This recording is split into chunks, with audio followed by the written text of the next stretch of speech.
Greetings from Snake Mountain Boatworks on Wednesday, March 5, 2025.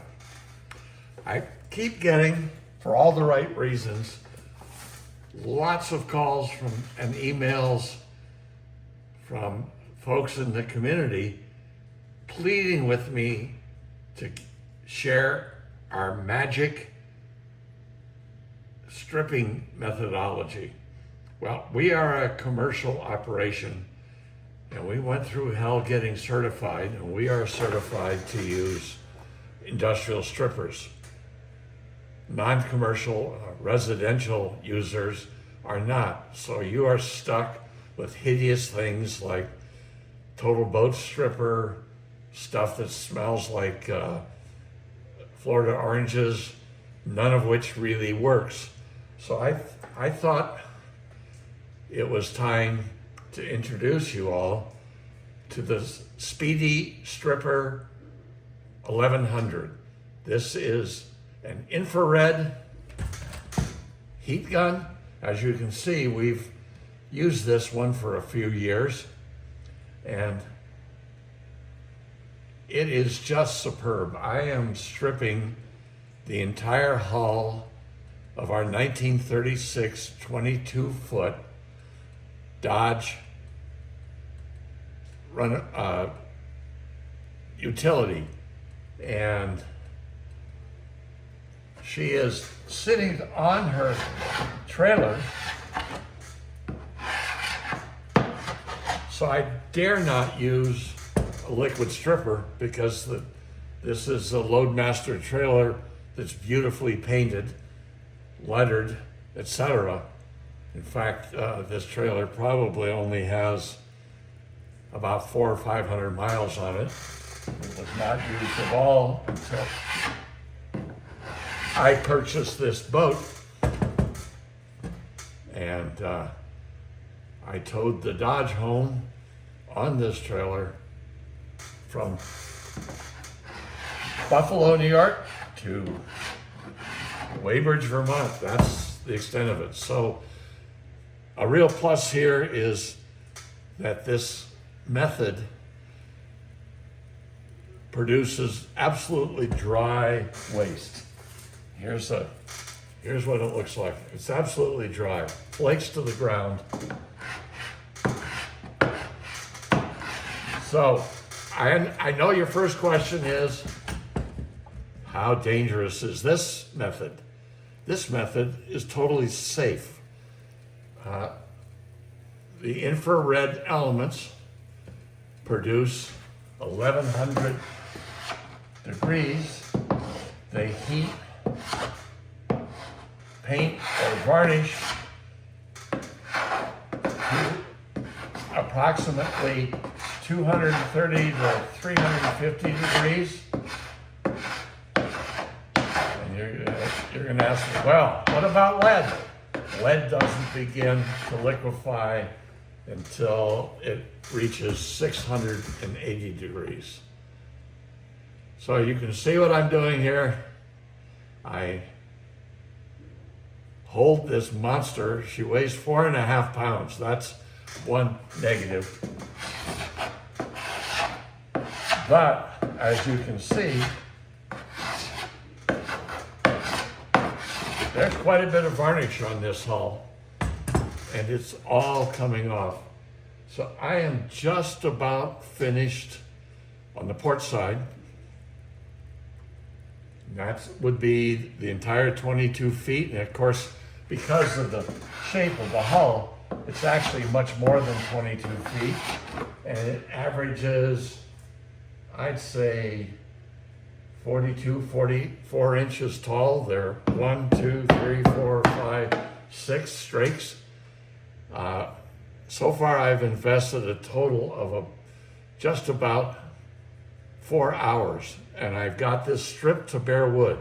Now, I know what some people will notice and start asking me. See right in here, when you hold this guy up, and I hold it for somewhere around 30 to 35 seconds. I just count 1001. It's really an incredibly sophisticated methodology. And I get up to about 30, and then I'm seeing little plumes of smoke coming off the ends. That tells me it is ready.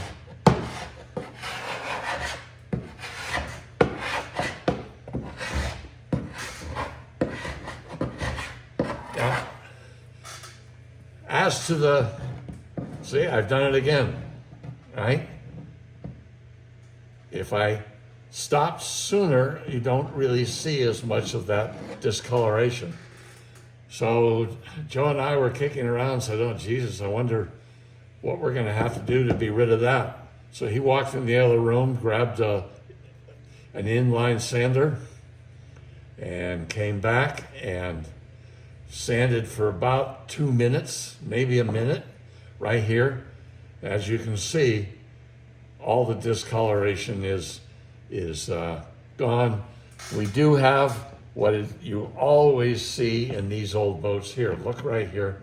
See how it's darker all along the bottom of every strake. It is slightly darker. I've seen that on Carvel plank boats a lot. I don't know what causes it. Some people argue that it's moisture getting behind the varnish. Well, if it gets behind the varnish here, why wouldn't it get behind the varnish here? But for some reason, the discoloration at the bottom of planks on a Carvel planked hull or strakes in a lap strake hull, they all tend to get a little bit darker right along here, but we simply bleach that out. Now, where can you not use the Speedy Stripper? Please, please, please, Lyman owners, sea skiff owners, any of the other small boat owners like the cold molded plywood hulls that Wolverine put out, or our Yellow Jacket. Don't use this on those cold molded plywood hull lapstrake or even Carvel planked hulls that are fabricated using white cedar. The white cedar can't stand this heat, and you're liable to catch it on fire. I've tested it, I've done it, I've got it burning. But the lap strakes, no matter how excellent their glue is, there's glue. And you heat the glue up to about 100 degrees, 150 degrees, and it liquefies. So your strakes start coming apart. But as you can see, I'm not really focusing here on actually making progress at a rapid rate, but this is simply amazing.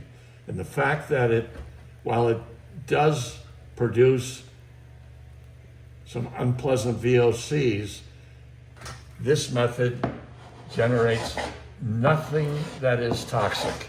So you don't have to wear a mask, you don't have to wear gloves, you don't have to worry about stripper damaging your clothing.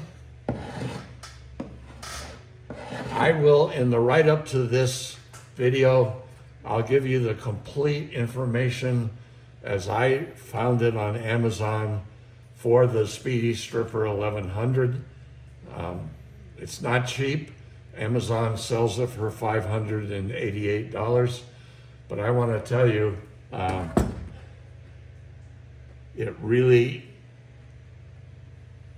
produces results hand over fist better than liquid strippers do. Even the industrial strippers we're using, which are just about as powerful as you can imagine. The problem is they do produce toxic fumes, and so we have to be heavily protected with masks and Tyvek suits. And in this case, as you can see my arm go by, my protection is a Carhartt sweatshirt. And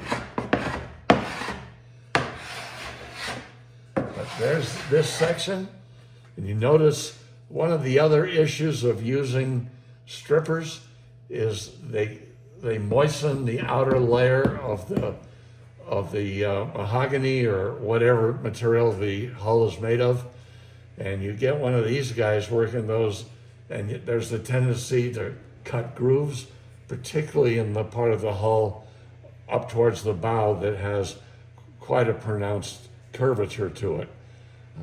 In this case, the mahogany stays dry. This hull's mahogany is original to the boat, so this hull was assembled in 1936, and not a single strake has been replaced since then. We will disassemble most of this so that we can be sure we have excellent seals along the seams, and it's a good time to do it. We do have some issues like, let me turn this around, carry this over here, where the strakes meet the stem. We really need to take this apart and put it back together and make sure that it is soundly and securely fastened to the stem. But that is our update on our 1936 Dodge 22-foot utility, one of the few lap strakes to come out of the pre-war period, although as I've said before, this isn't truly a lap strake because each of those strakes are planks, are boards, 5/8 of an inch thick all the way through and through. They don't taper as the strakes do in a lap strake boat. So I'll keep scraping. We'll get this video to you. Check out all the information available on Amazon.com. And if you'd like an answer to the how can I strip without spending weeks on a single hull, I think this is it. I'm using it. Yes, it's heavy, and you're going to end up with much stronger abdominals and probably bolder shoulders from holding this sucker up, but that's a small price to pay for the result. So thank you so much from Snake Mountain Boatworks. Bye-bye for now.